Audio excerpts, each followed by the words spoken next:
मुसीबतें हमारी जिंदगी की एक सच्चाई हैं। कोई इस बात को समझ लेता है तो कोई पूरी जिंदगी इसका रोना रोता है। जिंदगी के हर मोड़ पर हमारा सामना मुसीबतों से होता है। इसके बिना जिंदगी की कल्पना नहीं की जा सकती। अक्सर हमारे सामने मुसीबतें आती हैं तो हम उनके सामने पस्त हो जाते हैं। उस समय हमें कुछ समझ नहीं आता कि क्या सही है और क्या गलत। हर व्यक्ति का परिस्थितियों को देखने का नज़रिया अलग अलग होता है। कई बार हमारी ज़िंदगी में मुसीबतों का पहाड़ टूट पड़ता है। उस कठिन समय में कुछ लोग टूट जाते हैं तो कुछ संभल जाते हैं। मनोविज्ञान के अनुसार इंसान किसी भी प्रॉब्लम को दो तरीके से देखता है। पहला, प्रॉब्लम पर फोकस करके, और दूसरा, सॉल्यूशन पर फोकस करके।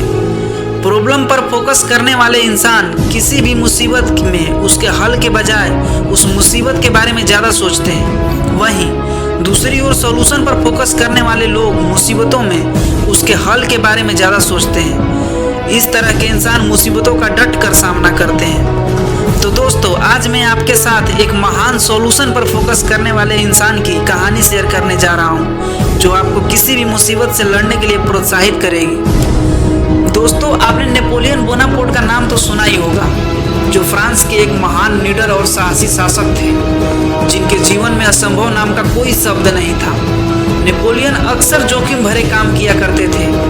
एक बार उन्होंने अल्पास पर्वत को पार करने का ऐलान किया और अपनी सेना के साथ चल पड़े। सामने एक विशाल और गगनचुंबी पहाड़ खड़ा था, जिस पर चढ़ाई करना लगभग असंभव था। उसकी सेना में अचानक हलचल की स्थिति पैदा हो गई। फिर भी उसने अपनी सेना को चढ़ाई का आदेश दिया। पास में ही एक बुजुर्ग औरत खड़ी थी। उसने जैसे ही सुना, वो उसके पास आकर बोली कि क्यों मरना चाहते हो? यहाँ जितने भी लोग आए हैं वो मुंह की खाकर यहीं रह गए। अगर अपनी ज़िंदगी से प्यार है तो वापस चले जाओ। उस औरत की यह बात सुनकर नेपोलियन नाराज होने की बजाय प्रेरित हो गया और झट से हीरो का हार उतारकर उस बुजुर्ग महिला को पहना दिया और फिर बोले, आपने मेरा उत्साह दोगुना कर दिया और मुझे प्रेरित किया है, लेकिन अगर मैं जिंदा बचा तो आप मेरी जय जयकार करना। उस औरत ने नेपोलियन की बात सुनकर कहा, तुम पहले इंसान हो जो मेरी बात सुनकर हताश और निराश नहीं हुए। जो करने या मरने और मुसीबतों का सामना करने का इरादा रखते हैं, वो लोग कभी नहीं हारते।